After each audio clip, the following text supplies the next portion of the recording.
Hello, humans of the internet. My name is Ria, or if you've come over from Instagram, where I'll be hawking this video like nobody's business, Reducto Ria. Yes, it is a Harry Potter reference. This is my first YouTube video, and I'm going to be talking about my weight loss journey. So I have lost around 110 pounds, which is 8 stone or 50 kilograms, depending on your unit of choice. I tend to stick to stone purely because it's what I have been brought up on, but for the sake of comparison, a stone is 14 pounds, which is roughly 6 kilograms. A good way of looking at it is that a kilogram is slightly over 2 pounds. Try and remember this. I will try and do comparison measurements throughout, but I might forget and just talk about stone sometimes because it's kind of easier for me. So, this is going to be a bumpy ride, a not a short one. If you want to go and get a cup of tea or coffee or a glass of water or something stronger right now, you're welcome to pause the video and I will wait for you. I mean, I'm not really actually going to wait for you, but pause the video anyway and just come back when you're ready. Let's begin. So, my earliest memory of my weight or having any kind of issue to do with my weight was when I was around 7 years old. I remember sitting on the stairs at my house and crying to my mum about how fat I was. I'm not sure if it was something that another kid had said to me that had sparked this off, or if it was just a case of me feeling like I was fat anyway. But she said, "Don't worry about it, it's just puppy fat." Dear viewer, it was not just puppy fat, it never went away. For whatever reason, I've always been big. The scale to which I've been big has changed throughout my life, as you will see, but I've never been small. I think I've probably been categorized as obese for the vast majority of my life. So, continued to be big throughout school. I reckon when I was around 15 or 16, that's the first time I remember being a specific weight. And I went over to my friend's house. She happened to have some scales in the bathroom, and I was like, "I'll hop on. How bad can it be?" It wasn't great. I was 14 stone at that point, which is 200 pounds-ish or 90 kilograms. I have written all these down, so there's really no excuse for me not to convert them. Which is obviously not a great weight for a 16-year-old, 15-year-old to be. For context, I am 5'5" and a tiny bit. That would have put my BMA well into the obese category. I think I did Slimming World when I was a teenager, kind of around maybe the 17. I definitely drove myself there, so I must have been 17 or 18, but it was before I left for uni. I think I stuck at it for like three sessions. At the time, I think Slimming World was very different from how it is now. Now you've got all these like sins and healthy extras and stuff that I see people talking about it. But back then it was like you had a red day or a green day, and I think it was like on a red day you could eat lots of meat, and on a green day vegetables. Yay! I could be completely wrong, so do not quote me on that. So went away to uni. I reckon I was probably around 14 stone still when I went to uni. I don't think I'd lost any weight. At uni I drank and ate a fair amount, but it was kind of mitigated by the vast amount of moving around I did. I lived in Sheffield, which, in case you don't know it, is a beautiful city in the north of England with a lot of hills. I would burn a lot of calories walking to and from lectures. I lived up hills that were like, I'm pretty sure they were classed as mountainous. Or I was just quite lazy. I was also dancing a lot. We'd go out a good 2 or 3 nights a week and drink and dance. So I think I burnt off a lot of the calories that I was consuming through the vast quantities of alcohol I was drinking. So after university, I obviously stopped moving anywhere near as much because I wasn't going out as much.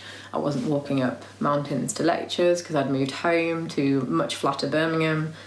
And I think the weight possibly started to creep on a little bit. So I was like, I'm going to do something about this. What am I going to do? And I had a book that was by 2, I think they were like fiction authors, but they'd sort of cut out carbs and together they decided to write a book about it. And it was quite a fun book. You could like track all your measurements and it'd give you recipes and blah, blah, blah. So I cut out carbs, which I really didn't enjoy because I really like carbs. I think I probably did it for maybe 3 months or so, during which time I reckon I lost a couple of stone. I remember getting down to around 12 stone, which is about 170 pounds or 77 kilograms or so. I don't really know why I stopped doing it. I think I just lost interest in it. For me, not eating carbs wasn't very sustainable at that point. I think I'd probably find it unsustainable still because, again, love carbs. White bread, absolutely adore it. It does not adore me, sadly, which is probably why I'm in the position I'm in. So started a new relationship not long after that. As you will see as a recurring theme through this video, relationships tend to make me put on weight. I mean, I should take some ownership. I put on the weight. It wasn't the relationship that did it, but you know, when you get comfortable and you're like, oh yeah, let's just have 5 bottles of wine of an evening and let's just get a takeaway and blah, blah, blah. And the pounds just creep on. So maybe a year and a half later, when the relationship ended not very well, I was 14 stone, 12.5 pounds. I know this to be true because this was the point at which I joined Weight Watchers. And Weight Watchers did actually work pretty well for me. I stuck to it quite religiously for a good few months, and in that time I lost around 50 pounds, like 3.5 stone, or I wrote this down, around 22-23 kilograms. I'd started that in the summer of 2009 after that relationship ended.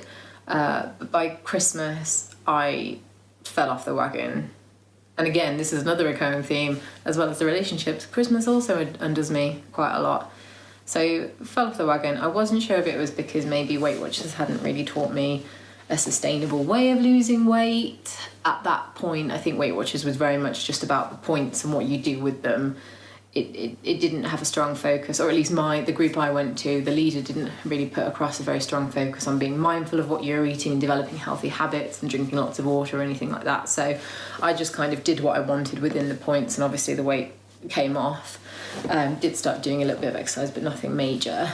But Christmas that year, I just kind of gave up, really.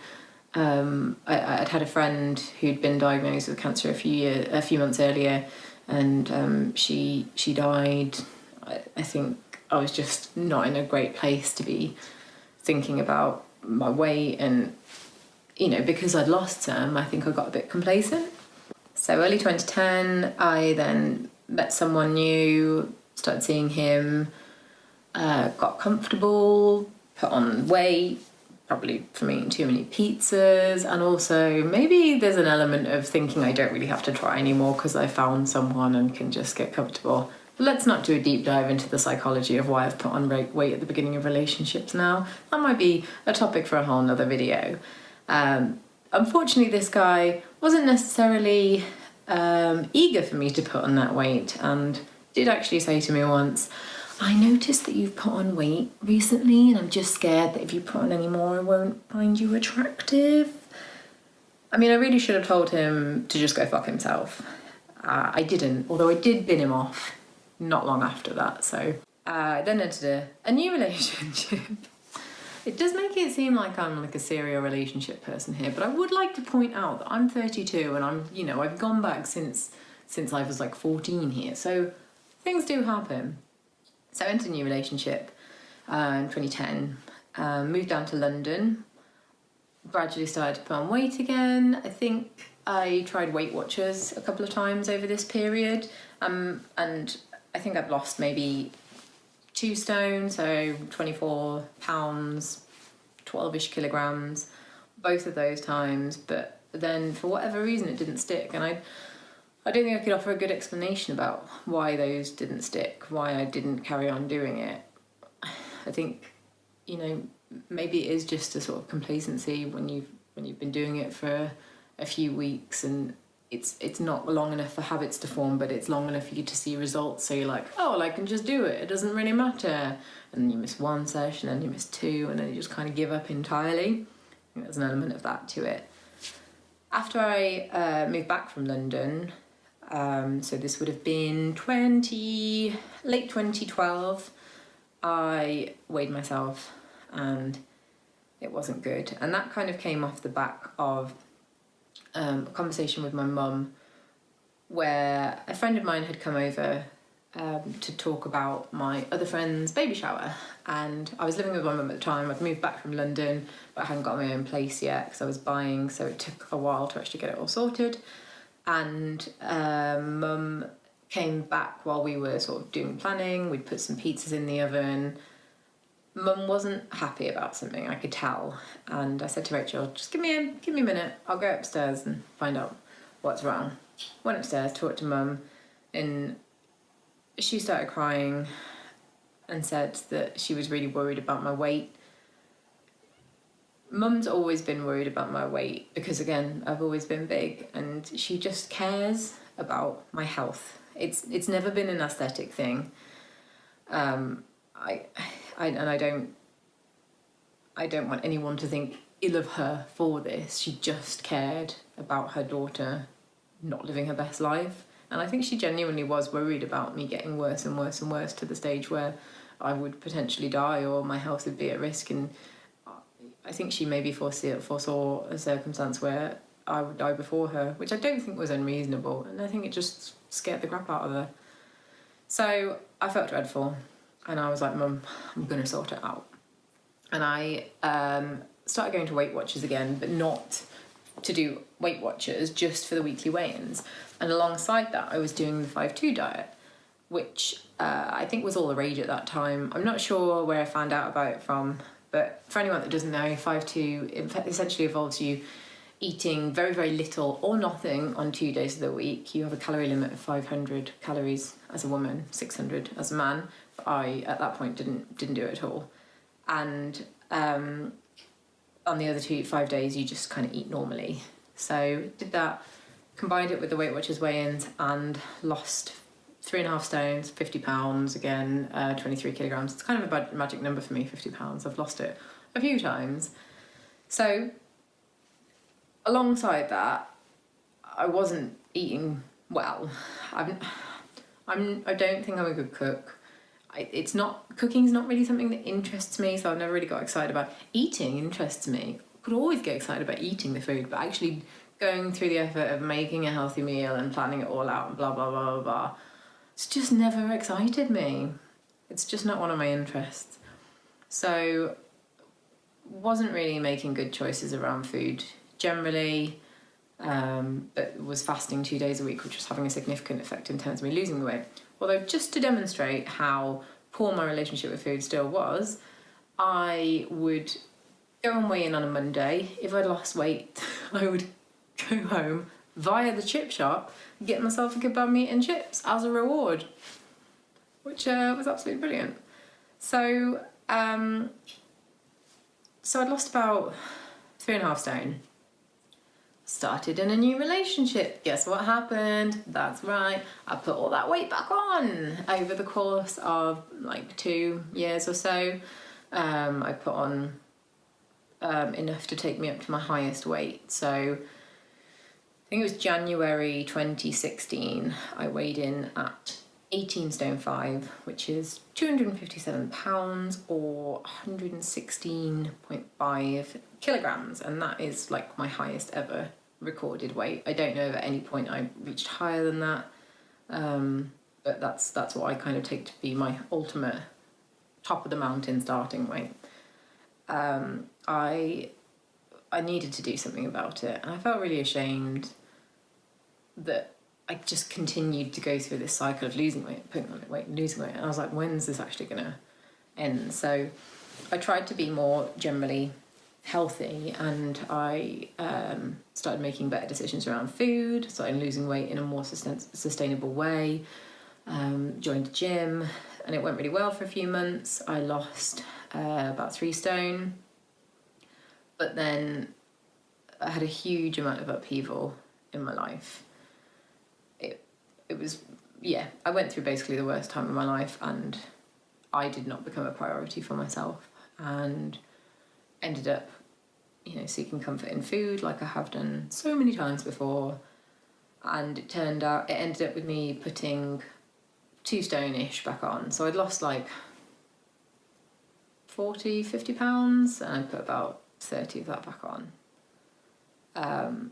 It wasn't until around a year later, so October 2017, that I was fully able to recommit. I tried a couple of times earlier in 2017, but I just don't think I was in the right place mentally to actually go, no, I need to prioritise myself again. So in October 2017, I started calorie counting.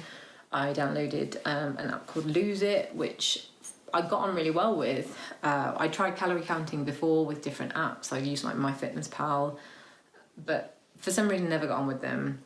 I don't know what it is about Lose It.